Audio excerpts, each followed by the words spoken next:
بیٹا کہاں ہے؟ اسے بلاؤ، وہ آ کر آزان دے۔ آج میں اپنے اکبر بیٹے کے منہ سے آزان سننا چاہتا ہوں، اس لیے کہ میرے بیٹے کا لہجہ میرے نانا جیسا ہے، اس کی گفتار میرے نانا جیسی ہے، اس کی شکل و صورت میرے نانا جیسی ہے۔ میں چاہتا ہوں اے اکبر آ کر آزان دے۔ اے ارباب عزا، مدینے میں رسول کے ہوتے ہوئے جناب بلال آزان دیا کرتے تھے۔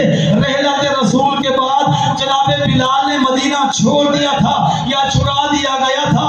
کافی وقت کے بعد ایک مرتبہ جناب بلال مدینہ واپس آئے۔ جناب زہرا کو معلوم ہوا بلال آ گیا ہے، بی بی نے پیغام بھیجا بلال کو بلاؤ۔ بلال آئے، میری آقا زادی نے کہا اے بلال، میں چاہتی ہوں مجھے آزان سناؤ جو میرے بابا کے زمانے میں دیا کرتے تھے۔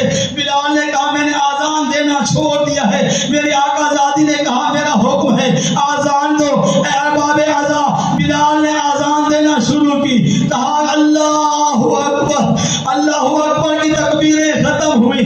جناب بلال نے پڑھا اشہد ان لا الہ الا اللہ، یہ بھی زہرا نے سن لیا۔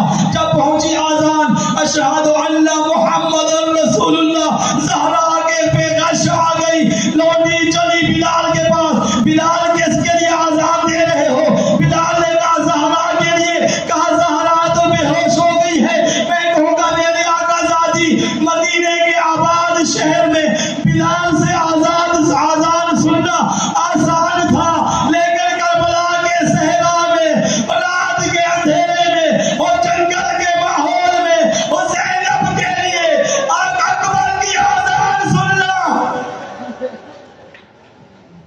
آسان نہیں تھا۔ زینب کے لیے اکبر کی آزان سننا آسان نہیں تھا۔